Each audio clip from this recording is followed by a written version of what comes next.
अस्सलाम वालेकुम, welcome to my channel weird way. कैसे हैं दोस्तों आप? उम्मीद है खैरियत से होंगे। आज की कहानी हमें हादी ने भेजी है जो उसकी नानी अम्मा के मुतालिक है। वो कब्रिस्तान में दफन होने से डरती थी। कुछ ऐसा ही वाक़या उनके साथ पेश आया। कहानी का आगाज़ करती हूँ। मेरा नाम हादी है। आज आपको एक ऐसा वाक़या सुनाता हूँ जो मेरे ख़ानदान में पेश आया, और फिर इन बातों से भी पर्दा उठाऊंगा कि ऐसा क्यों हुआ, किस वजह से हुआ, मेरी क्या राय है। आज से तकरीबन 15 साल पहले मेरी नानी की कज़न, उम्र तकरीबन 70 के करीब होगी, मेरी नानी और ख़ानदान के बाकी बुज़ुर्ग, ये वो लोग थे कि जिन्होंने हिंदुस्तान से हिजरत की और जंग का सख्त दौर देखा। ये वाक़या मेरी नानी की कज़न का है।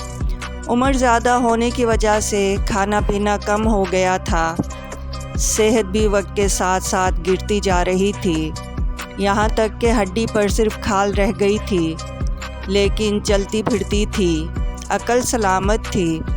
और जब इंसान की उम्र ज़्यादा हो जाती है तो ये एहसास भी होता जाता है कि अब दुनिया से जाने का वक्त करीब, जो कि निज़ाम कुदरत भी है।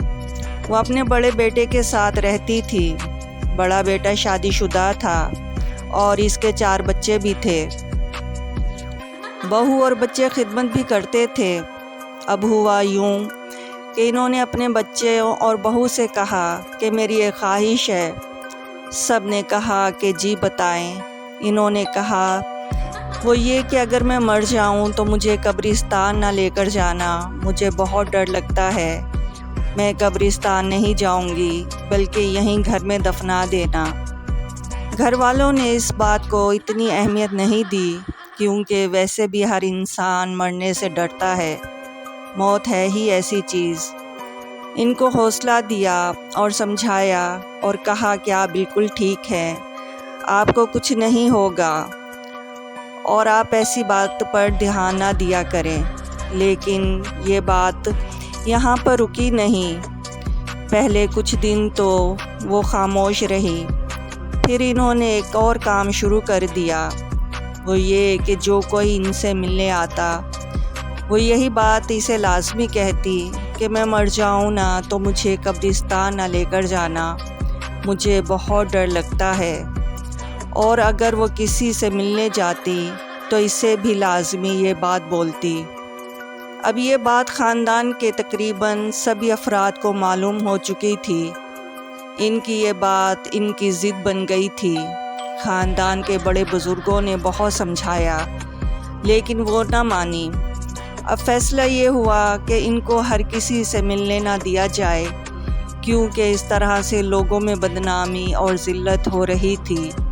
इनके घर वाले ही इनका ख्याल करें और इनकी देखभाल करें। जिसने भी मिलना हो वह इनके घर जाए। अब सारा दिन घर पर ही अकेली रहती। अब घर वाले इनके कमरे का दरवाज़ा बाहर से बंद रखते कि वो कहीं खुद से बाहर ना निकल जाए। लेकिन ये बात अब इनकी अन्ना का मसला बन गई थी।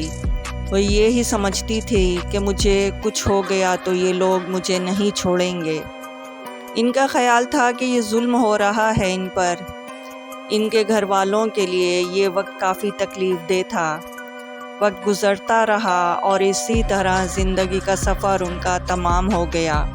कुछ अलील हो गई थी। फिर एक दिन दोपहर के वक्त ज़िंदगी ने अपने आप को मौत के हवाले कर दिया, जो एक निज़ाम कुदरत भी है। इसी दिन इनके तमाम काम मुकम्मल किए गए और रात की तारीकी में वहाँ के करीबी कब्रिस्तान में, जहाँ बाकी ख़ानदान के अफराद भी दफन थे, उनके साथ दफन कर दिया। अब हुआ कुछ इस तरह कि वो ख्वाब में अपने बड़े बेटे को नज़र आई और इन्होंने एक ही बात कही कि मैंने मना किया था ना कि मुझे कब्रिस्तान ना लेकर जाना।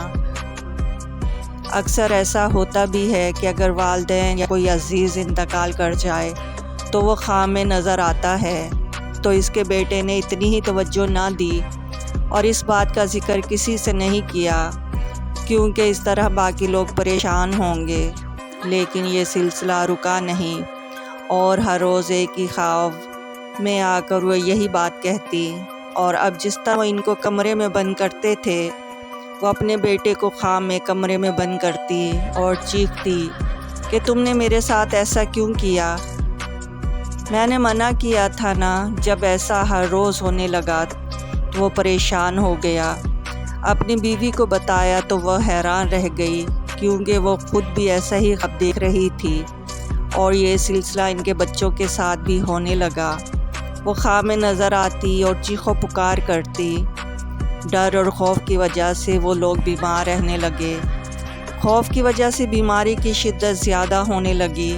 پھر ان سب نے خاندان کے بزرگوں کو ساری بات بتائی کہ ایسا ہو رہا ہے۔ ہمارے بزرگوں میں سے ایک منسلک تھے، انہیں بھی تمام بات سے آگاہ کیا گیا۔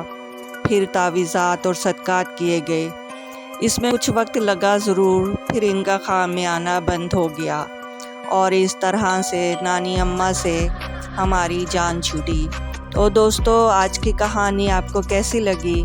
اگر کہانی پسند آئی ہے تو میرے چینل کو سبسکرائب کریں اور بیل آئیکن کو پریس کریں، اور میرے واٹس ایپ چینل کو بھی آپ لائک کر سکتے ہیں، جس کا لنک ڈسکرپشن میں موجود ہے۔